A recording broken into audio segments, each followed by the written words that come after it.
মাধ্যমে আমরা দেখতে পাই যারা আহত হয়েছেন তাদেরকে সর্বোচ্চ সেবা দেওয়ার আমরা চেষ্টা করছি। যারা খুবই জরুরিভাবে বিদেশে যাওয়া দরকার আমরা ব্যবস্থা করব। সমস্ত গুলি হচ্ছে বুক থেকে উপরের দিকে, যে গুলিগুলো করা হয় শুধুমাত্র জীবনহানি করার জন্য বা পার্মানেন্টলি ডিসেবল করে দেওয়ার জন্য, সেই গুলিগুলোর প্রমাণ আমরা এখানে পেয়েছি। হত্যা মামলায় সাবেক প্রধানমন্ত্রীর জ্বালানি উপদেষ্টা 4 দিনের রিমান্ডে।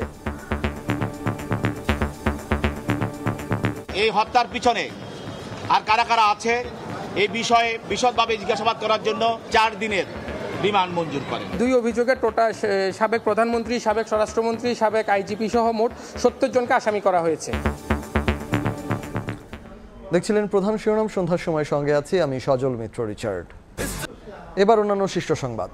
ভাঙচুর, ছাত্রলীগের বিরুদ্ধে অভিযোগ, রাষ্ট্র সংস্কার না হওয়া পর্যন্ত আন্দোলন চলবে, বান্দরবানে হাসনাত আব্দুল্লাহ। নির্বাচনের সময় বেঁধে দিয়ে চাপ সৃষ্টি করতে চায় না বিএনপি, বললেন আমির খসরু। শহীদ স্মরণে 2 দিনের কর্মসূচি, দেশ গড়তে ঐক্যবদ্ধ থাকার আহ্বান তারেক রহমানের। তো অভিযোগ বিটিএমই এর, কমিটি গঠন করে সমাধানের আশ্বাস উপদেষ্টার।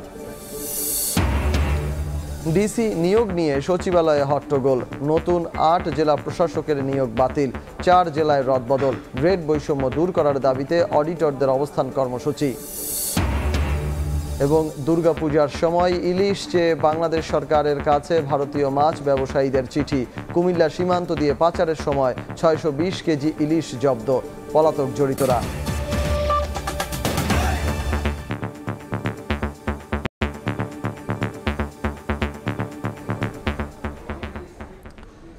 আন্দোলনকারীদের হত্যার উদ্দেশ্যেই গুলি করা হয়েছে, দৃষ্টি হারিয়েছেন অনেক মানুষ। রাজধানীর জাতীয় চক্ষু বিজ্ঞান ইনস্টিটিউট পরিদর্শন শেষে কথা জানিয়েছেন আন্তর্জাতিক অপরাধ ট্রাইব্যুনালের চিফ প্রসিকিউটর মোহাম্মদ তাজুল ইসলাম। প্রমাণ সংগ্রহ ও তদন্ত করে জড়িতদের বিরুদ্ধে দ্রুতই ব্যবস্থা নেওয়া হবে বলেও জানিয়েছেন তিনি। রাজধানীর জাতীয় চক্ষু বিজ্ঞান ইনস্টিটিউট ও হাসপাতালে ছাত্র আন্দোলনে আহতদের খোঁজখবর নিতে যান চিফ প্রসিকিউটর মোহাম্মদ তাজুল ইসলাম। বলেন, নিশ্চিত হয়েছে যারা এসেছেন সবাই গানশটে আহত। আন্দোলনকারীদের হত্যার উদ্দেশ্যেই গুলি করা হয়েছে এমন প্রমাণ সংগ্রহ করা হয়েছে বলে জানিয়েছেন আন্তর্জাতিক অপরাধ ট্রাইব্যুনালের চিফ প্রসিকিউটর মোহাম্মদ তাজুল ইসলাম। প্রমাণ হচ্ছে যে এখানে 100% গানশট ইনজুরি এবং সেগুলো করা হয়েছে বুক থেকে উপরের দিকে, মানে উদ্দেশ্যই ছিল হত্যা করা অথবা পার্মানেন্টলি ডিসেবল করে দেওয়া। এ সময় তিনি আরো বলেন, তদন্ত করে প্রমাণ সংগ্রহ করা হচ্ছে, দ্রুতই ব্যবস্থা নেওয়া হবে। একই সঙ্গে ন্যায় বিচারের স্বার্থে ট্রাইব্যুনাল দ্রুত পুনর্গঠনেরও আহ্বান জানান চিফ প্রসিকিউটর। এই যে এভিডেন্স নিচ্ছি, যে আসামিদের নাম যে আমরা পাচ্ছি, সেগুলোর ব্যাপারে যদি আইনগত পদক্ষেপ নিতে হয় তাহলে দ্রুত ট্রাইব্যুনালকে দরকার, তদন্ত সংস্থায় লোক দরকার। ফুল সুইং কাজ শুরু করার জন্য আমাদের এই জিনিসগুলো তাড়াতাড়ি দরকার, এটা আমরা সরকারের কাছে অনুরোধ জানাবো। হাসপাতালের পরিচালক জানান, 28 জন রোগীর চোখ সম্পূর্ণভাবে ক্ষতিগ্রস্ত। প্রথম দিকে আমরা প্রায় 500 জনের উপরে রোগীদেরকে প্রাইমারি আমরা অপারেশন করি, পরবর্তীতে তাদের বিভিন্ন ধাপে অপারেশনের প্রয়োজন হবে। এখন আমরা সেকেন্ড ফেজের অপারেশন করছি এবং এই মুহূর্তে প্রায় লাস্ট 15 ডেজ আমরা প্রায় 160 রোগীদের অপারেশন করেছি। যাদের পুনর্বাসন প্রয়োজন তাদের দ্রুত পুনর্বাসনের জন্য রাষ্ট্রের প্রতি আহ্বান জানান চিফ প্রসিকিউটর। রৌনক নিয়ন্তা, সময় সংবাদ, ঢাকা। বৈষম্য বিরোধী ছাত্র আন্দোলনে সারা দেশে নিহত হয়েছেন 700 জন, আহত হয়েছেন প্রায় 19,000। সচিবালয়ে ব্রিফিংয়ে এ তথ্য জানিয়েছেন স্বাস্থ্য মন্ত্রণালয়ের জ্যেষ্ঠ সচিব আকমল হোসেন। সরকার আহতদের যথাযথ চিকিৎসা সহ প্রয়োজনে বিদেশে চিকিৎসার ব্যবস্থা করবে বলেও জানান তিনি। যারা আহত হয়েছেন তাদেরকে সর্বোচ্চ সেবা দেওয়ার আমরা চেষ্টা করছি। এমনকি বিদেশি বিশেষজ্ঞ আমরা এনে কাজ করছি। চোখের 1 চোখ বা 2 চোখ হারিয়েছেন আংশিক বা পরিপূর্ণভাবে, এদের সংখ্যা কয়েকশো। তাদেরকে আমাদের ছোট একটা চক্ষু ইনস্টিটিউটে সম্ভব না, বিদেশি বিশেষজ্ঞ দিয়ে আমরা তাদেরকে চেষ্টা করছি। বিমানের মতো কেউ যদি এগিয়ে আসে যে আমরা চিকিৎসার ব্যয়বহুল অংশটা আমরা বহন করব, সেটা আমাদের জন্য সৌভাগ্য। যদি না করে তাহলে যারা খুবই জরুরিভাবে বিদেশে যাওয়া দরকার আমরা ব্যবস্থা করব। আশুলিয়ায় গুলি করে হত্যার পর ভ্যানে 6 জনের লাশ পোড়ানোর ঘটনায় আন্তর্জাতিক অপরাধ ট্রাইব্যুনালে 2টি অভিযোগ দায়ের করা হয়েছে। বিচার চেয়ে নিহত 2 ছাত্রের পরিবার অভিযোগ দায়ের করেন। এ নিয়ে ট্রাইব্যুনালে গণহত্যার অভিযোগ জমা পড়ল 15টি। এ ঘটনায় সাবেক প্রধানমন্ত্রী শেখ হাসিনা, ওবায়দুল কাদের ও পুলিশ কর্মকর্তা সহ 70 জনের বিরুদ্ধে অভিযোগ এনেছেন নিহতদের পরিবার। নিয়ম অনুযায়ী এসব অভিযোগের যাচাই বাছাই শুরু হয়েছে। আন্দোলনের সময় গুলি করে হত্যার পর মরদেহ ভ্যানে ছুঁড়ে ফেলার ভিডিও ভাইরাল হয়। দেশ গড়তে সবাইকে ঐক্যবদ্ধ থাকার আহ্বান জানিয়েছেন বিএনপির ভারপ্রাপ্ত চেয়ারম্যান তারেক রহমান। বিকেলে টাঙ্গাইলে বিএনপি নেতা সাবেক প্রতিমন্ত্রী আব্দুল সালাম পিন্টুর মুক্তির দাবিতে গণসমাবেশে ভার্চুয়ালি যুক্ত হয়ে তিনি এ আহ্বান জানান। নেতাকর্মীরা মিছিল নিয়ে সমাবেশের স্থলে আসেন। কানায় কানায় পরিপূর্ণ হয়ে ওঠে সরকারি সুতি বিএম উচ্চ বিদ্যালয় মাঠ। সন্ধ্যার সময় দুর্গাপূজার সময় ইলিশ চেয়ে বাংলাদেশ সরকারের কাছে চিঠি পাঠিয়েছে ভারতের মাছ ব্যবসায়ীরা। ইলিশ রপ্তানির কথা উল্লেখ করে পররাষ্ট্র উপদেষ্টা তৌহিদ হোসেনের কাছে আবেদন করেছে ভারতের ফিশ ইম্পোর্টার্স অ্যাসোসিয়েশন। এদিকে কুমিল্লা সীমান্ত দিয়ে পাচারের সময় 620 কেজি ইলিশ জব্দ করেছে বিজিবি। দেখছেন সন্ধ্যার সময়। অন্তর্বর্তী সরকারের প্রধান উপদেষ্টা ডক্টর মোহাম্মদ ইউনূস জাতির উদ্দেশ্যে ভাষণ দিচ্ছেন। সরাসরি চলে যাচ্ছি সেখানে। এদের প্রতি আমি আরও স্মরণ করছি তাদের যারা ফেসিবাদী শক্তির প্রাণঘাতী অস্ত্রের সামনে হিমালয়ের মতো দাঁড়িয়ে অন্যায়ের প্রতিবাদ করে মৃত্যুকে আলিঙ্গন করেছে, আহত হয়েছে, পঙ্গুত্ব বরণ করেছে, হারিয়েছে তাদের চোখের দৃষ্টি। সেই সব বীরদের স্মরণ করছি যারা মিথ্যাচার, লুটপাট, স্বৈরতন্ত্রের বিরুদ্ধে এক দফা দাবি নিয়ে দাঁড়িয়েছিল। কৃতজ্ঞতা চিত্তে স্মরণ করছি আপনাদের ভাই বোনদের, আপনাদের সন্তানদের যারা এই বিপ্লবে অংশগ্রহণ করেছিল। প্রিয় দেশবাসী, আমি আগেও জানিয়েছি, আবারও জানাচ্ছি, গণ অভ্যুত্থানে সকল শহীদের পরিবারকে পুনর্বাসন করা হবে। সকল আহত শিক্ষার্থী, শ্রমিক, জনতার চিকিৎসার সম্পূর্ণ ব্যয় সরকার বহন করবে।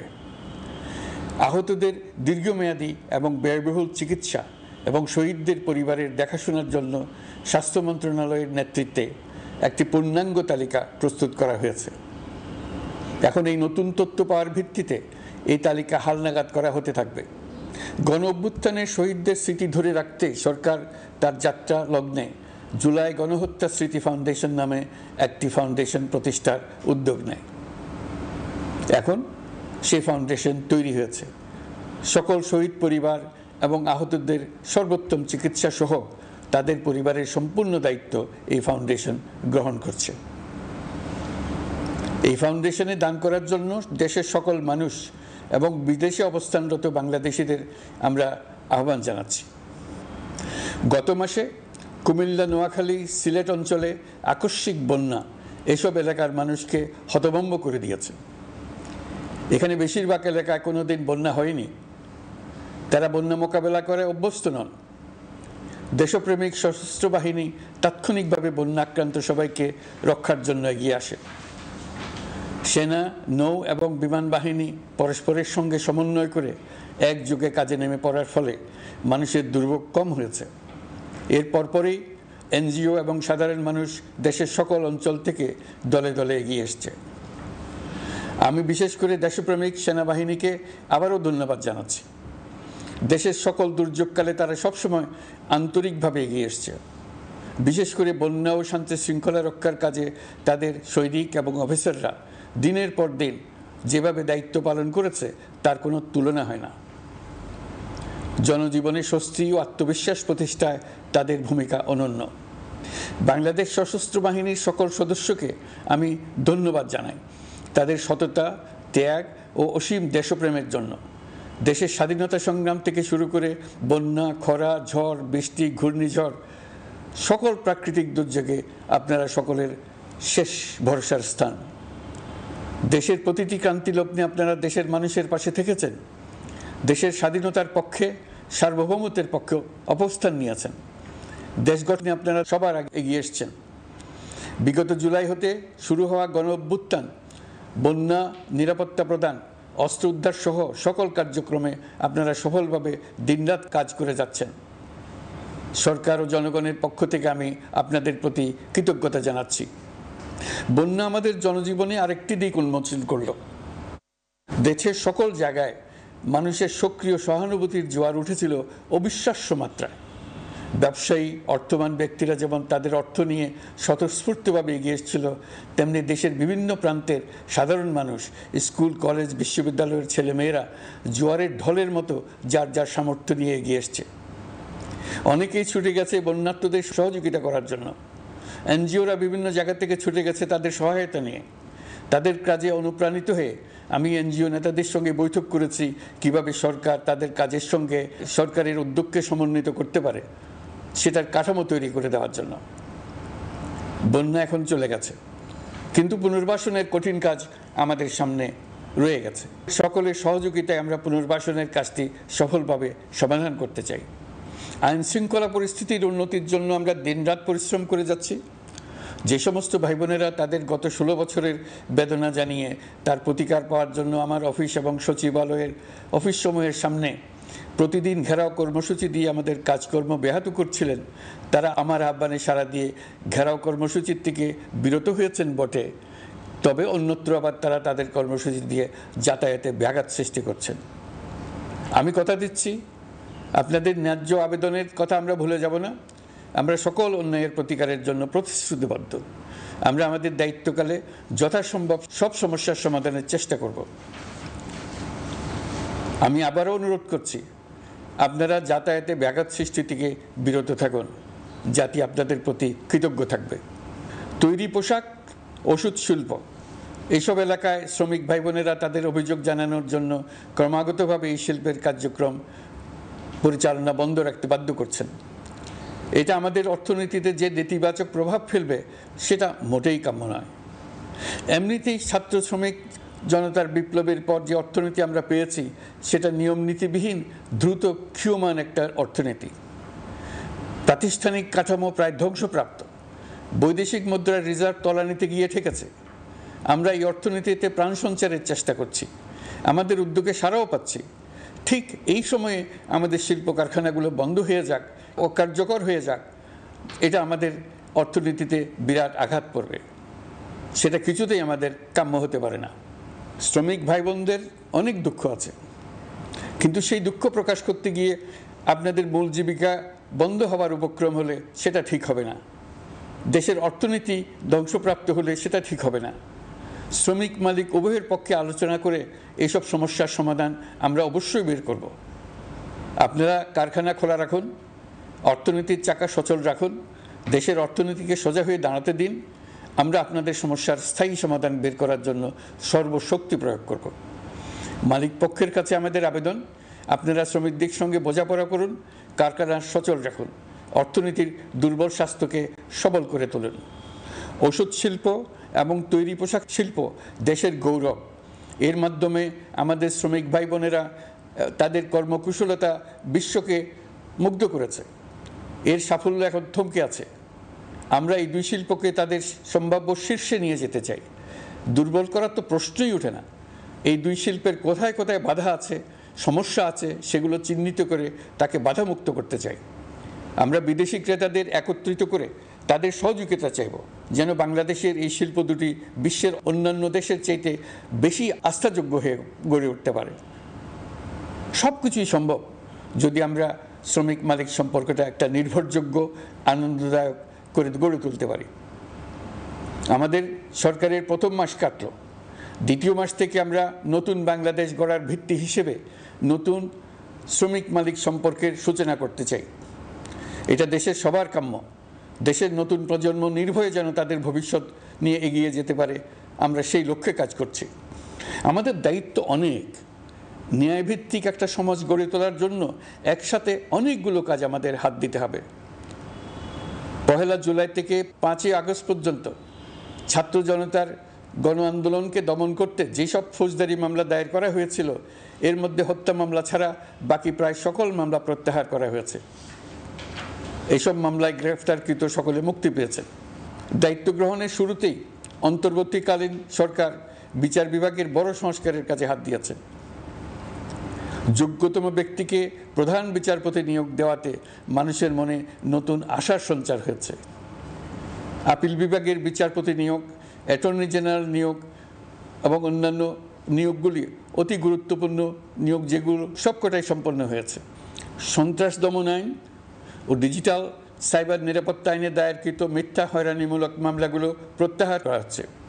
সাইবার নিরাপত্তা আইন সহ বাংলাদেশে বিদ্যমান সকল কালো আইনের তালিকা করা হয়েছে। অতি সত্বর এই সকল কালো আইন বাতিল ও প্রযোজ্য ক্ষেত্রে সংশোধন করা হবে। সাংবাদিক সাগর রনি হত্যাকাণ্ড সহ বহুল আলোচিত 5টি হত্যাকাণ্ডের তদন্ত ও বিচার অগ্রাধিকার ভিত্তিতে ও দ্রুততম সময়ে নিষ্পত্তির জন্য সহায়তা প্রদান করা হচ্ছে। সম্প্রতি আমরা বলপূর্বক গুম থেকে সকল ব্যক্তির সুরক্ষার জন্য আন্তর্জাতিক কনভেনশনের সনদে স্বাক্ষর করেছি। ফলে স্বৈরাচার দ্বারা প্রতিষ্ঠিত গুম সংস্কৃতির সমাপ্তি ঘটানোর জন্য আন্তর্জাতিকভাবে আমরা প্রতিজ্ঞাবদ্ধ হলাম। এছাড়া আমরা ফেসিবাদ শাসনের 15 বছরে গুমের প্রতিটি ঘটনা তদন্ত করার জন্য পৃথক একটা কমিশন গঠন করছি। যেসব পরিবার তাদের নিখোঁজ পিতা, স্বামী, পুত্র এবং ভাইদের পাওয়ার জন্য বছরের পর বছর যন্ত্রণার সাথে অপেক্ষা করছেন, আমরা আপনাদের বেদনায় সমবেথী।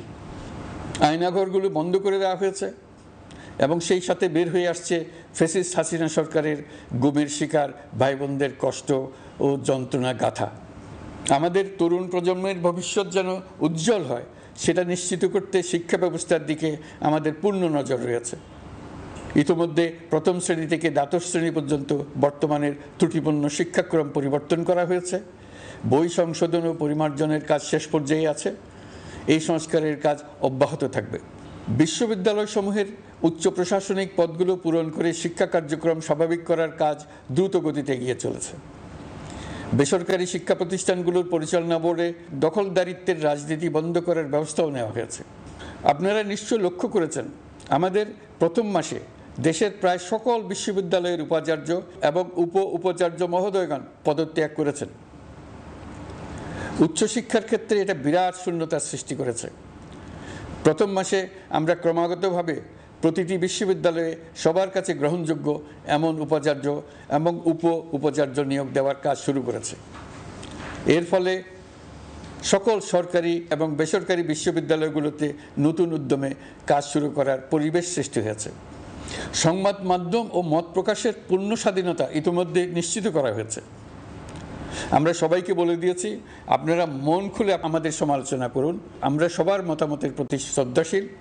মিডিয়া যাতে কোনো রকম বাধা বিপত্তি ছাড়া নির্বিঘ্নে তাদের কাজ করতে পারে সেজন্য একটা মিডিয়া কমিশন গঠন করা সরকারের সক্রিয় বিবেচনাধীন।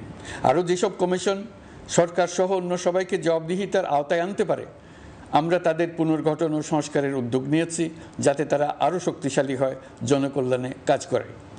দায়িত্ব গ্রহণের পর বিভিন্ন দেশের সরকার প্রধান টেলিফোনে এবং শুভেচ্ছা বার্তা পাঠিয়ে আমাকে অভিনন্দন জানিয়েছেন। বিভিন্ন দেশের রাষ্ট্রদূত এবং হাই কমিশনার বৃন্দ আমার সাথে সাক্ষাৎ করে দ্বিপাক্ষিক সহযোগিতা বৃদ্ধির আশ্বাস দিয়েছেন। আমার অনুরোধে সংযুক্ত আরব আমিরাতের 57 জন বাংলাদেশি যারা ফেসিবাদ বিরোধী বিক্ষোভে অংশগ্রহণ করা বিভিন্ন মেয়াদে কারাদণ্ডে দণ্ডিত হয়েছিলেন তাদের সাধারণ ক্ষমা ঘোষণা করেছেন সে দেশের সরকার। ইতিমধ্যে তাদের কয়েকজন দেশে ফিরে এসেছেন। এই ক্ষমা প্রদর্শন ছিল অতি বিরল একটি ঘটনা। এই জন্য আমি সংযুক্ত আরব আমিরাতের রাষ্ট্রপতি শেখ মোহাম্মদ বিন জায়েদ আল নাহিয়ানকে ধন্যবাদ ও কৃতজ্ঞতা জানিয়েছি আপনাদের সবার পক্ষ থেকে। যে সমস্ত সরকার প্রধানের সঙ্গে আমার টেলিফোনে যোগাযোগ হয়েছে তাদের মধ্যে রয়েছেন ভারতের প্রধানমন্ত্রী নরেন্দ্র মোদী, পাকিস্তানের প্রধানমন্ত্রী শাহবাজ শরীফ। আমরা ভারত এবং অন্যান্য প্রতিবেশী রাষ্ট্রসমূহের সঙ্গে সুসম্পর্ক চাই, তবে সেই সম্পর্ক হতে হবে ন্যায্যতা এবং সমতার ভিত্তিতে। ভারতের সাথে আমরা ইতিমধ্যে বন্যা মোকাবেলায় উচ্চ পর্যায়ে দ্বিপাক্ষিক সহযোগিতার আলোচনা শুরু করেছি। দক্ষিণ এশিয়ায় আঞ্চলিক সহযোগিতা বৃদ্ধির লক্ষ্যে আমি সার্ক রাষ্ট্রগোষ্ঠী পুনর্জীবিত করার উদ্যোগ নিয়েছি। আমরা চাই আমাদের দেশ যেন একটি গণতান্ত্রিক দেশ হিসেবে বিশ্বের কাছে সম্মানের সাথে পরিচিত হয়। দেশের পরিকল্পনা যেন দেশের মানুষ কেন্দ্রিক হয়, কোনো নেতা বা দল কেন্দ্রিক না হয়। আমরা স্বৈরাচারী হাসিনা সরকারের অহেতুক কোটি কোটি টাকা ব্যয়ের প্রকল্প বাস্তবায়িত হতে দেখেছি যেগুলো কখনোই দেশের মানুষের জন্য ছিল না, বরং এর সাথে জড়িত ছিল কুৎসিত আমিত্ব এবং বিশাল আকারের চুরি। চলমান এবং প্রস্তাবিত সকল উন্নয়ন প্রকল্পগুলোর যাচাই বাছাই করার কাজ ইতিমধ্যে আমরা শুরু করেছি। প্রকল্প বাস্তবায়নের পর্যায় বিবেচনা করে বাকি কাজে ব্যয়ের সাশ্রয় এমনকি প্রয়োজন মতে তা বাতিল করার কথা বিবেচনা করা হবে। দেশের মানুষকে আর ফাঁকি দেওয়া চলবে না। কর্মসংস্থান তৈরি করবে এমন প্রকল্পগুলোকে আমরা অগ্রাধিকার দেব। লুটপাট ও পাচার হয়ে যাওয়া অর্থ ফিরিয়ে আনার উদ্যোগ আমরা নিয়েছি। আর্থিক খাতে শৃঙ্খলা ফিরিয়ে আনতে একটা ব্যাংকিং কমিশনও গঠন করার উদ্যোগ নেওয়া হয়েছে। বিভিন্ন ব্যাংকের পরিচালনা পরিষদ পুনর্গঠন করা হয়েছে। ব্যাংকিং খাতে এই 1 মাসে বিরাট পরিবর্তন এসেছে, আপনারা নিশ্চয়ই সেটা লক্ষ্য করেছেন। আমরা এই খাতে নিয়ম নীতি প্রতিষ্ঠা করতে পেরেছি। আরও অনেক কাজ বাকি রয়ে গেছে। প্রথম মাসের কাজ হিসেবে শুধু প্রধান কাজগুলো করেছে, তার সঙ্গে রয়েছে আরও অনেক পরবর্তী কাজ। ফ্যাসিবাদী সরকার লুটপাট করার জন্য নতুন করে 60,000 কোটি টাকা ছাপিয়ে বাজারে ছাড়ার কারণে মুদ্রাস্ফীতির শিকার হয়েছে দেশের মানুষ। এই অতুলনীয় মুদ্রাস্ফীতি নিয়ন্ত্রণ অন্তর্বর্তী সরকারের অন্যতম প্রধান লক্ষ্য। মুদ্রাস্ফীতি নিয়ন্ত্রণের লক্ষ্যে পলিসি সুদের হার বৃদ্ধি করে 9% উন্নীত করা হয়েছে। মূল্যস্ফীতি থেকে সাধারণ মানুষকে সুরক্ষা দেওয়ার উদ্দেশ্যে ওএমএস, খাদ্যবান্ধব কর্মসূচি সহ সুলভ মূল্যে প্রান্তিক মানুষের কাছে নিত্য প্রয়োজনীয় দ্রব্য সরবরাহ চলমান রাখা হয়েছে। মূল্যস্ফীতি মোকাবেলায় চলতি অর্থ বছরে চাল ও গম আমদানির জন্য 5,800 কোটি টাকা, আভ্যন্তরীণ সংগ্রহের জন্য 8,900 কোটি টাকা এবং খাদ্য ভর্তুকির 3টি প্রোগ্রামের জন্য 7,360 কোটি টাকা বরাদ্দ রাখা হয়েছে। বিভিন্ন স্টেক হোল্ডারের সাথে সভা করে মূল্যস্ফীতি নিয়ন্ত্রণের করণীয় সমূহ চিহ্নিত করা হয়েছে। পরিচালন ও উন্নয়ন ব্যয় যৌক্তিক পরিমাণে হ্রাস করার জন্য কার্যক্রম গ্রহণ করা হয়েছে। কৃষিপণ্য উৎপাদনের জন্য সার আমদানির ক্ষেত্রে প্রয়োজনীয় বৈদেশিক মুদ্রার সরবরাহ নিশ্চিত করার পদক্ষেপ নেওয়া হয়েছে। প্রকৃত চাষিগণ যাতে কৃষি ঋণ পেয়ে থাকেন তা নিশ্চিত করার উদ্যোগ নেওয়ার পাশাপাশি কৃষি ঋণের পরিমাণ বৃদ্ধি করা হয়েছে। মার্কিন ডলারের বিপরীতে টাকার বিনিময় হার স্থিতিশীল রাখার লক্ষ্যে বৈদেশিক মুদ্রার বিনিময় হারকে বাজার ভিত্তিক করা হয়েছে। কালো টাকা সাদা করার অনৈতিক অনুমতি বাতিল করা হয়েছে। বৈদেশিক মুদ্রার রিজার্ভ বৃদ্ধি করতে বিভিন্ন উন্নয়ন সহযোগীদের কাছ থেকে বাজেট সাপোর্ট চাওয়া হয়েছে। আন্তর্জাতিক মুদ্রা তহবিল থেকে অতিরিক্ত 3 বিলিয়ন মার্কিন ডলার, বিশ্বব্যাংক থেকে অতিরিক্ত 1 বিলিয়ন ডলার, জাইকা থেকে অতিরিক্ত 1 বিলিয়ন মার্কিন ডলার প্রদানের অনুরোধ করা হয়েছে। রূপপুর পারমাণবিক বিদ্যুৎ কেন্দ্র নির্মাণ প্রকল্পের অগ্রিম অর্থ পরিশোধ এবং বকেয়া পাওনা নিয়ে রাশিয়ান ফেডারেশনের সাথে অর্থ মন্ত্রণালয়ের আলোচনা চলছে। পাইপলাইনে থাকা 48 বিলিয়ন মার্কিন ডলার বৈদেশিক সহায়তা ব্যবহারের উদ্যোগ নেওয়া হয়েছে। মেগা প্রকল্পের নামে লুটপাট বন্ধের পাশাপাশি স্বাস্থ্য ও শিক্ষা খাতে বরাদ্দ বৃদ্ধির পরিকল্পনা গ্রহণ করা হয়েছে। বৈদেশিক মুদ্রার রিজার্ভের উপর চাপ কমানোর লক্ষ্যে রাশিয়া এবং চীন থেকে প্রাপ্ত ঋণের সুদের হার কমানো এবং ঋণের মেয়াদ বৃদ্ধির জন্য অনুরোধ জানানো হয়েছে। সকল উন্নয়ন সহযোগীদের সাথে সম্পর্ক আরও নিবিড় করার উদ্যোগ নেওয়া হয়েছে। সকল অর্থনৈতিক সূচক এবং পরিসংখ্যানের প্রকৃত মান বা সংখ্যা প্রকাশের জন্য নির্দেশনা প্রদান করা হয়েছে। জিডিপি, মূল্যস্ফীতি ইত্যাদি সঠিক উপাত্ত সংগ্রহ, প্রাক্কলন ও প্রকাশের জন্য নির্দেশনা দেওয়া হয়েছে। জাতীয় রাজস্ব বোর্ড এবং অর্থ বিভাগের রাজস্ব আয় সম্পর্কিত উপাত্তের মধ্যে পার্থক্য নিরসনে উদ্যোগ নেওয়া হয়েছে। প্রকৃত রপ্তানি আয় নিরূপণ এবং প্রকাশের নির্দেশনা দেওয়া হয়েছে। জাতীয় রাজস্ব বোর্ডের অটোমাইজেশনের লক্ষ্যে পরিকল্পনা গ্রহণ করা হয়েছে। পুঁজিবাজারকে স্বাভাবিক ধারায় ফিরিয়ে আনতে সিকিউরিটি এক্সচেঞ্জ কমিশন পুনর্গঠন করা হয়েছে। নিত্য প্রয়োজনীয় পণ্য সামগ্রীর সরবরাহ স্বাভাবিক রাখার নিমিত্তে ব্যবসায়ী, শিল্প মালিক ও ব্যবসায়ী সংগঠনের সাথে সভা করা হচ্ছে এবং তাদের মতামতের ভিত্তিতে বিভিন্ন ব্যবস্থা গ্রহণ করা হচ্ছে। বিদ্যমান মজুদ ও ঘাটতি মূল্যায়ন করে ভবিষ্যৎ চাহিদা পর্যালোচনা করে স্থানীয় উৎপাদন বৃদ্ধির পাশাপাশি আমদানি পর্যায়ে বিভিন্ন জটিলতা দূরীকরণ, বন্দর ও বড় মোকামসহ পরিবহন ব্যবস্থার বিভিন্ন সমস্যা সমাধানে সংশ্লিষ্ট সকল মন্ত্রণালয়, দপ্তর, বিভাগকে প্রয়োজনীয় নির্দেশ দেওয়া হয়েছে। এই জন্য তেল, চিনি, ডিম ও মাংস উৎপাদনকারী বৃহৎ প্রতিষ্ঠানসমূহের সাথে সভা ও মতবিনিময় করা হচ্ছে। নিত্য প্রয়োজনীয় কিছু দ্রব্যাদি যেমন পেঁয়াজ, আলু এসবের দাম আরও কমানোর জন্য বিদ্যমান শুল্ক হার হ্রাসের বিষয়ে এনবিআরকে প্রয়োজনীয় নির্দেশনা দেওয়া হয়েছে। ইতোমধ্যে এনবিআর পেঁয়াজ, আলু ও কতিপয় কীটনাশকের ক্ষেত্রে আমদানি শুল্ক হ্রাস এবং ক্ষেত্র বিশেষে রেগুলেটরি শুল্ক প্রত্যাহার করে এসআরও জারি করেছে। নিম্ন আয়ের 1 কোটি পরিবারকে টিসিবির মাধ্যমে হ্রাসকৃত মূল্যে কিছু পণ্য যেমন পরিবার প্রতি চাল মাসে 5 কেজি, সয়াবিন তেল মাসে 2 কেজি, মসুর ডাল মাসে 2 কেজি দেওয়া হচ্ছে। এটি সামনের দিনগুলোতে অব্যাহত রাখা হবে। সরকার দায়িত্ব গ্রহণের পর জনপ্রত্যাশা অনুযায়ী বিদ্যুৎ, জ্বালানি ও খনিজ সম্পদ মন্ত্রণালয় হতে বিদ্যুৎ ও জ্বালানির দ্রুত সরবরাহ বৃদ্ধি আইনের অধীনে চলমান সকল প্রকার নেগোসিয়েশন, প্রকল্প বাছাই এবং ক্রয় প্রক্রিয়াকরণ কার্যক্রম আপাতত স্থগিত করা হয়েছে। গত ১.৫ দশকে এই আইন ব্যবহার করে লক্ষ কোটি টাকা লুটপাট হয়েছে। বিদ্যুৎ, জ্বালানি ও খনিজ সম্পদ মন্ত্রণালয়ের আওতাধীন কোম্পানিসমূহে অধিকতর স্বচ্ছতা ও জবাবদিহিতা আনার লক্ষ্যে কোম্পানিসমূহের পরিচালনা পর্ষদ পুনর্গঠন করা হয়েছে। প্রকৌশল, ভূতত্ত্ব এবং খনিজ হিসাব বিষয়ে অধ্যয়ন করেছে এমন ছাত্র প্রতিনিধি অন্তর্ভুক্ত করার জন্য উদ্যোগ গ্রহণ করা হয়েছে। এই খাতে অধিকতর সক্ষমতা, গতিশীলতা এবং জবাবদিহিতা নিশ্চিত করার লক্ষ্যে বিশেষজ্ঞগণের সমন্বয়ে একটি কমিটি গঠন করা হয়েছে। জ্বালানি তেলের মূল্য জনপ্রত্যাশা অনুযায়ী সহনশীল রাখতে অকটেন ও পেট্রোলের দাম ৬ টাকা, ডিজেল ও কেরোসিনের দাম ১ টাকা ২৫ পয়সা কমানো হয়েছে।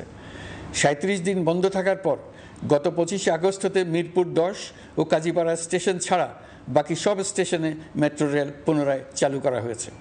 ভুয়া মুক্তিযোদ্ধাদের চিহ্নিত করার লক্ষ্যে বিশেষ করে মুক্তিযুদ্ধের সময় যাদের বয়স ১২.৫ বছরের কম ছিল তাদের মুক্তিযুদ্ধ তালিকা হতে বাতিলের জন্য সুপ্রিম কোর্টে লিভ টু আপিলের পদক্ষেপ গ্রহণ করা হয়েছে। মুক্তিযোদ্ধা কল্যাণ ট্রাস্টের আওতাধীন বেদখলকৃত স্থাবর সম্পত্তি উদ্ধারে প্রয়োজনীয় ব্যবস্থা গ্রহণ করা হয়েছে। গৃহায়ন ও গণপূর্ত মন্ত্রণালয় কর্তৃক গৃহীত বরিশাল, রংপুর, ময়মনসিংহ উন্নয়ন কর্তৃপক্ষ আইন এর খসড়া তৈরির কার্যক্রম নেওয়া হয়েছে। পূর্বাচল নতুন শহর প্রকল্প, ঢাকার আশেপাশে স্যাটেলাইট সিটি নির্মাণের রোডম্যাপ চূড়ান্তকরণের উদ্যোগ নেওয়া হয়েছে। বিধি বহির্ভূত প্রদত্ত প্লট ও ফ্ল্যাটের বরাদ্দ বাতিলের উদ্যোগ নেওয়া হয়েছে। প্রিয় দেশবাসী, আপনাদের আমাদের সন্তানদের জন্য একটি গণতান্ত্রিক বাংলাদেশের রূপরেখা তৈরি করতে আমরা দৃঢ় প্রতিজ্ঞ। আর যেন আমাদের কোনো স্বৈরাচারের হাতে পড়তে না হয়।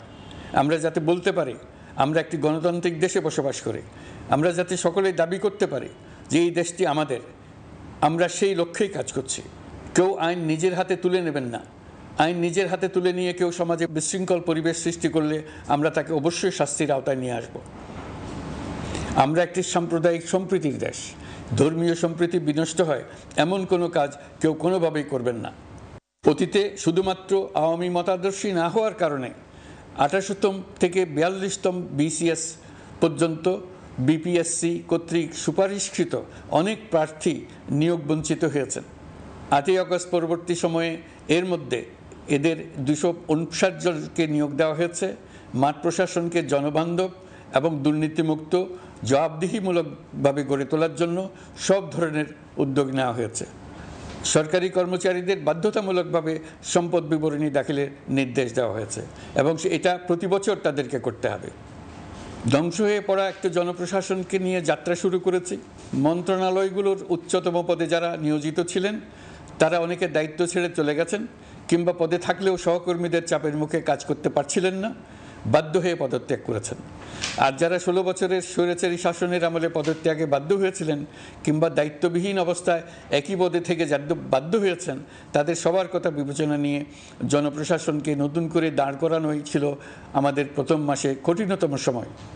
আবার সকল সমস্যার সমাধান করে একটি নতুন জনপ্রশাসন কাঠামো দাঁড় করাতে পেরেছি, এটাই আমাদের প্রথম মাসের সবচাইতে বড় অর্জন।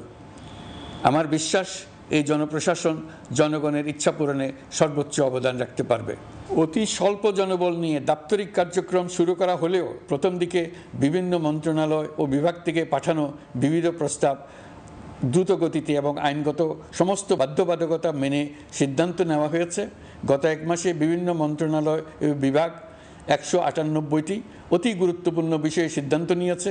জনপ্রশাসনের ১৩৫ জন অতিরিক্ত সচিব, ২২৭ জন যুগ্ম সচিব এবং ১২০ জন উপসচিবকে পদোন্নতি প্রদান করা হয়েছে। ৫৯টি জেলার জেলা প্রশাসককে প্রত্যাহার করা হয়েছে এবং নতুন ৫৯ জন জেলা প্রশাসককে নিয়োগ দেওয়া হয়েছে। ৬৭ জন কর্মকর্তার চুক্তিভিত্তিক নিয়োগ বাতিল করা হয়েছে। ১০ জন যুগ্ম সচিব, ৮ জন অতিরিক্ত সচিব, ৬ জন সচিবকে ওএসডি করা হয়েছে। বাংলাদেশ পুলিশের ৮০ জন ডিআইজি, ৩০ জন পুলিশ সুপার সহ ১১০ জনকে পদোন্নতি প্রদান করা হয়েছে। ১ জন ডিআইজি, ১ জন এডিশনাল ডিআইজি, ৪ জন পুলিশ সুপারকে চাকরিতে পুনর্বহাল করা হয়েছে। আইজিপি সহ ১০ জন অতিরিক্ত আইজি, ৮৮ জন ডিআইজি, ২১ জন এডিশনাল ডিআইজি, ১৭৭ জন পুলিশ সুপার সহ মোট ২৯৭ জন কর্মকর্তাকে বদলি করা হয়েছে। ছাত্র শ্রমিক জনতার বিপ্লবের মূল লক্ষ্য ছিল গণভবন, এটা ছিল স্বৈরাচারের কেন্দ্রবিন্দু। এই সরকার বিপ্লবের প্রতি সম্মান দেখিয়ে গণভবনকে বিপ্লবের জাদুঘর হিসেবে ঘোষণা দিয়েছে। ছাত্র জনতার ক্ষোভকে স্থায়ীভাবে তুলে ধরার জন্য গণভবনের আর কোনো সংস্কার করা হবে না। ছাত্র জনতার ক্ষোভের মুখে তা যে অবস্থায় দাঁড়িয়েছিল সেই অবস্থায় তাকে রাখা হবে। যেসব মূল্যবান সামগ্রী জনতা নিয়ে গিয়েছিল সেগুলো অনেক ফেরত দিয়ে গেছেন। যারা নিয়ে গিয়েছেন তারা নিজেরাই ফেরত দিয়ে গেছেন, তাদের আমরা দেশবাসীর পক্ষ থেকে ধন্যবাদ জানাচ্ছি। আরও কিছু জিনিস পাওয়া যায়নি, যারা নিয়ে গেছেন তাদের কাছে আমাদের অনুরোধ থাকবে তারা যেন এইসব সামগ্রী ফেরত দিয়ে যান। আমরা উল্লেখ করব এইসব বিক্ষুব্ধ জনতা নিয়ে গিয়েছিল, কিন্তু বিজয়ের পর তারা আবার জাদুঘরের প্রতি সম্মান দেখিয়ে এগুলো ফেরত দিয়ে গিয়েছেন। আমরা নতুন বাংলাদেশকে একটা পরিবেশ বান্ধব এবং জীববৈচিত্র্যময় দেশ হিসেবে গড়ে তোলার উদ্যোগ নিয়েছি। এটি তরুণদের আকাঙ্ক্ষা, আমাদের সবারই আকাঙ্ক্ষা। সেই লক্ষ্যে আমি প্রথমেই একটি ক্ষুদ্র পদক্ষেপ নিয়েছি। আমার বাসভবন এবং সমগ্র সচিবালয়ে প্লাস্টিকের পানির বোতল ব্যবহার নিষিদ্ধ করেছে। ইতিমধ্যে সুপার শপগুলোতে পলিথিনের শপিং ব্যাগ ব্যবহার বন্ধ করার উদ্যোগ নেওয়া হয়েছে। গত কয়েক দশকে যে পরিমাণ নদী দূষণ হয়েছে আমরা তা বন্ধ করার উদ্যোগ নিয়েছি। আমরা সংস্কার চাই, আমাদের একান্ত অনুরোধ। আমাদের উপর যে সংস্কারের গুরু দায়িত্ব দিয়েছেন সেই দায়িত্ব দিয়ে আপনারা দর্শকের গ্যালারিতে চলে যাবেন না, আপনারা আমাদের সঙ্গে থাকুন। আমরা একসঙ্গে সংস্কার করব, এটা আমাদের সবার দায়িত্ব। আপনারা নিজ নিজ জগতে সংস্কার আনুন। একটা জাতির সংস্কার শুধু সরকারের সংস্কার হলে হয় না। আপনি ব্যবসায়ী হলে আপনার ব্যবসায় সংস্কার আনুন। ব্যবসায়ী গোষ্ঠীরা তাদের নিজ নিজ সমিতির মাধ্যমে সংস্কার আনুন। সমিতিতে সংস্কার আনুন, নতুন করে সমিতি গঠনতন্ত্র সংশোধন করুন। আপনি শ্রমিক হলে আপনার ক্ষেত্রে আপনি সংস্কার করুন। আপনি রাজনৈতিক নেতাকর্মী হলে আপনার ক্ষেত্রে সংস্কার করুন। আপনি প্রতিষ্ঠান প্রধান হলে আপনার প্রতিষ্ঠানে সংস্কার আনুন। আমি এটাকে সুযোগ হিসেবে গ্রহণ করার জন্য সবাইকে আহ্বান জানাচ্ছি। এই সংস্কারের মাধ্যমে আমরা জাতি হিসেবে নতুনভাবে যাত্রা শুরু করতে চাই। আমাদের এই যাত্রা আমাদেরকে পৃথিবীর একটা সম্মানিত জাতি হিসেবে প্রতিষ্ঠিত করুক, এটাই আমাদের সবার কাম্য, এটাই আমাদের সবার লক্ষ্য। গত এক মাসে আমি বেশ কিছু রাজনৈতিক দলের সঙ্গে পৃথকভাবে বসছি, তাদের সঙ্গে মতামত বিনিময় করেছি। তারা আমাদের উৎসাহিত করেছেন, ছাত্র শ্রমিক জনতার বিপ্লবের লক্ষ্যের প্রতি সমর্থন জানিয়েছেন, সংস্কারের কাজে পূর্ণ সহযোগিতার দেওয়ার আশ্বাস দিয়েছেন। আমি দেশের বিশিষ্ট সম্পাদক বৃন্দের সঙ্গে মত বিনিময় করেছি, তারাও সংস্কারের কাজে পূর্ণ সহযোগিতা দেওয়ার আশ্বাস দিয়েছেন। তারা বিভিন্ন বিষয়ে মূল্যবান পরামর্শ দিয়েছেন। সবার পরামর্শ নিয়ে এখন আমাদের অগ্রসর হওয়ার পালা। আমি বিশিষ্ট ব্যবসায়ীদের সঙ্গে বৈঠক করেছি, তাদের কাছে আমাদের সরকারের লক্ষ্যগুলো ব্যাখ্যা করেছি, তারাও আমাদের লক্ষ্যের সঙ্গে একমত প্রকাশ করেছেন। আপনারা জানেন, ছাত্র শ্রমিক জনতার ঐতিহাসিক জুলাই গণ অভ্যুত্থানের মুখে এবং হাজারো মানুষের আত্মদানের বিনিময়ে বাংলাদেশে ফ্যাসিস্ট সরকারের পতন হয়েছে। এই গণ অভ্যুত্থানের বার্তা ও আকাঙ্ক্ষা বাস্তবায়নের জন্য একটি অভূতপূর্ব সময় ও সুযোগ আমরা এর মধ্য দিয়ে অর্জন করেছি। এর বাস্তবায়ন তথা বাংলাদেশের ফ্যাসিজম বা স্বৈরতান্ত্রিক শাসন পুনরাবৃত্তির আশঙ্কা রোধ এবং জনমালিকানা ভিত্তিক কল্যাণমুখী জনস্বার্থে নিবেদিত একটি রাষ্ট্র ব্যবস্থা প্রবর্তনের লক্ষ্যে কিছু জাতীয় ভিত্তিক সংস্কার সম্পন্ন করা জরুরি হয়ে পড়েছে। উক্ত সংস্কার ভাবনার অন্যতম কেন্দ্রবিন্দু হচ্ছে সুষ্ঠু নির্বাচন ব্যবস্থা, সুশাসন প্রতিষ্ঠা করা। আমরা যেহেতু জনগণের ভোটাধিকার ও জনগণের মালিকানায় বিশ্বাস করি, সেহেতু নির্বাচন ব্যবস্থার উন্নয়নে আমাদের সংস্কার ভাবনায় গুরুত্ব পেয়েছে অধিক।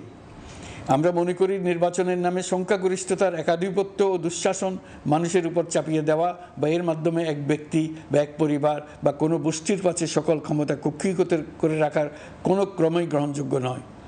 এসব আশঙ্কা রোধ করার জন্য নির্বাচনের সাথে সম্পর্কিত নির্বাচন কমিশন সহ অন্যান্য প্রতিষ্ঠানগুলোর সংস্কারের কথা আমরা ভাবছি। নির্বাচন ব্যবস্থার সাথে সম্পর্কিত প্রতিষ্ঠান হিসেবে পুলিশ প্রশাসন, জনপ্রশাসন, বিচার প্রশাসন, দুর্নীতি দমন কমিশন এই 4টি প্রতিষ্ঠানের সংস্কার করা সুষ্ঠু ও অবাধ নির্বাচনের জন্য অপরিহার্য। এসব প্রতিষ্ঠানের সংস্কার জনমালিকানা ভিত্তিক, জবাবদিহিমূলক এবং কল্যাণমূলক রাষ্ট্র ব্যবস্থা প্রতিষ্ঠায় অবদান রাখবে বলে আমি বিশ্বাস করি। এর পাশাপাশি সমাজের সকল স্তরের মানুষের প্রতিনিধিত্ব ও স্বার্থ নিশ্চিত করার জন্য এবং জুলাই গণ অভ্যুত্থানের বার্তাকে প্রতিফলিত করার জন্য সাংবিধানিক সংস্কারের প্রয়োজন আমরা অনুভব করছি। এসব বিষয়ে সংস্কার করার প্রাথমিক পদক্ষেপ হিসেবে আমরা প্রাথমিকভাবে 6টি কমিশন গঠন করার সিদ্ধান্ত নিয়েছি। এসব কমিশনের কাজ পরিচালনার জন্য বিষয়ভিত্তিক অভিজ্ঞতা বিবেচনা করে 6 জন বিশিষ্ট নাগরিকের নেতৃত্বে এই কমিশনগুলো পরিচালনা করার দায়িত্ব দিয়েছে। এরপর আরও বিভিন্ন বিষয়ে কমিশন গঠন করার প্রক্রিয়া আমরা অব্যাহত রাখব। নির্বাচন ব্যবস্থা সংস্কার কমিশনের প্রধান হিসেবে দায়িত্ব পালন করবেন ডক্টর বদিউল আলম মজুমদার। পুলিশ প্রশাসন সংস্কার কমিশনের প্রধান হিসেবে কাজ করবেন জনাব সরফরাজ চৌধুরী। বিচার বিভাগ সংস্কার কমিশনের প্রধান হিসেবে দায়িত্ব পালন করবেন বিচারপতি শাহ আবু নাঈম মমিনুর রহমান। দুর্নীতি দমন সংস্কার কমিশনের প্রধান হিসেবে দায়িত্ব পালন করবেন ডক্টর ইফতেখারুজ্জামান। জনপ্রশাসন সংস্কার কমিশনের প্রধান হিসেবে দায়িত্ব পালন করবেন জনাব আব্দুল মুহিত চৌধুরী। সংবিধান সংস্কার কমিশনের প্রধান হিসেবে দায়িত্ব পালন করবেন ডক্টর শাহদিন মালিক। এসব কমিশনের অন্য সদস্যদের নাম কমিশন প্রধানদের সাথে আলোচনা করে ঠিক করা হবে। কমিশনগুলোর আলোচনা ও পরামর্শ সভায় উপদেষ্টা পরিষদের সদস্য, ছাত্র, শ্রমিক জনতা আন্দোলনের প্রতিনিধি, নাগরিক সমাজ ও রাজনৈতিক দলের প্রতিনিধিরা উপস্থিত থাকবেন। পূর্ণাঙ্গভাবে গঠিত হওয়ার পর কমিশন আনুষ্ঠানিকভাবে তাদের কাজ আগামী 1 অক্টোবর থেকে শুরু করতে পারবে বলে আমি আশা করছি এবং এটি পরবর্তী 3 মাসের মধ্যে সম্পন্ন হবে বলে আমরা ধারণা করছি। কমিশনের রিপোর্টের ভিত্তিতে সরকার পরবর্তী পর্যায়ে প্রধান রাজনৈতিক দলগুলোর সাথে পরামর্শ সভার আয়োজন করবে। চূড়ান্ত পর্যায়ে ছাত্র সমাজ, নাগরিক সমাজ, রাজনৈতিক দলের প্রতিনিধি, সরকারের প্রতিনিধি নিয়ে ব্যাপক ভিত্তিক 3 থেকে 7 দিন ব্যাপী একটি পরামর্শ সভার ভিত্তিতে সংস্কার ভাবনার রূপরেখা চূড়ান্ত করা হবে। এতে এই রূপরেখা কীভাবে বাস্তবায়ন হবে তার একটি ধারণাও দেওয়া হবে। এই আয়োজন জুলাই গণ অভ্যুত্থানের বার্তা বাস্তবায়ন ও রাষ্ট্র পুনর্নির্মাণ তাগিদের ঐক্যবন্ধনে গোটা জাতিকে শক্তিশালী ও আশাবাদী করে তুলবে বলে আমাদের বিশ্বাস। প্রিয় দেশবাসী, আমাদের সামনে অনেক কাজ, সবাই মিলে একই লক্ষ্যে আমরা অগ্রসর হতে চাই। আমাদের মধ্যে, বিশেষ করে আমাদের নতুন প্রজন্মের মধ্যে যে সুপ্ত প্রতিভা লুকিয়ে আছে সেটা যেন বিনা বাধায় রাষ্ট্রের এবং সমাজের সহযোগিতায় প্রকাশ করতে পারি, সেই সুযোগের কাঠামো তৈরি করতে চাই। সকলে মিলে আমাদের পরিবারের প্রতিটি সদস্যকে, সে ঝাড়ুদার হোক, ছাত্র হোক, শিক্ষক হোক, যে কোনো ধর্মের হোক, সবার সমান অধিকার নিশ্চিত করতে চাই। এই হলো আমাদের সংস্কারের মূল লক্ষ্য। আসুন ছাত্র শ্রমিক জনতার এই বিপ্লবের লক্ষ্যকে আমরা দ্রুত বাস্তবায়ন করি। আমাদের প্রথম মাসে আমরা যেই গতিতে, যে উদ্যম নিয়ে কাজ এগিয়ে নিয়ে যাওয়ার কথা চিন্তা করেছিলাম সেটা হয়তো করতে পারিনি বাস্তব অবস্থার পরিপ্রেক্ষিতে। দেশের আইনশৃঙ্খলা পরিস্থিতি স্বাভাবিক রাখা গেলে আশা করি আমরা আমাদের গতি অনেক বাড়াতে পারব। এই জন্য দেশের সকল মানুষের কাছে, শিক্ষক, ছাত্রছাত্রী, কৃষক, শ্রমিক, পেশাজীবী, বড় ব্যবসায়ী, ক্ষুদ্র ব্যবসায়ী, দিনমজুর, গৃহিণী, সকলের সহযোগিতা চাইছি। আমাদের কাজ বড় কঠিন, কিন্তু জাতি হিসেবে এবার ব্যর্থ হওয়ার কোনো অবকাশ আমাদের নেই। আমাদেরকে সফল হতেই হবে। এই সাফল্য আপনাদের কারণেই আসবে, আপনার সহযোগিতার কারণেই আসবে। আমাদের কাজ হবে আপনার আমার স্বপ্নকে বাস্তবে রূপায়িত করা। এখন আমরা আমাদের 2য় মাস শুরু করছি। আমাদের 2য় মাসে যেন আপনাদের মনে দৃঢ় আস্থা সৃষ্টি করতে পারি, সেই চেষ্টা করে যাব। ধৈর্য ধরুন, এই কথাটি আমি মোটেই আপনাদের বলবো না। আমরা সবাই অধৈর্য হয়ে পড়েছি। এত সব কাজ কখন যে শেষ হবে এটা চিন্তা করে আমরা অধৈর্য হব, কেন হব না? কিন্তু সঠিকভাবে কাজ করব, কাজে কোনো অধৈর্যের চিহ্ন রাখব না। প্রিয় দেশবাসী, দেশের শিশু, কিশোর কিশোরী, তরুণ তরুণী, ছাত্রছাত্রী, বয়স্ক, বৃদ্ধ, পুরুষ, মহিলা, সবাইকে আবারও আমার সালাম জানাচ্ছি। আসসালামু আলাইকুম। আপনাদের সবাইকে ধন্যবাদ জানাচ্ছি। মহান আল্লাহ আমাদের সকলের সহায় হন।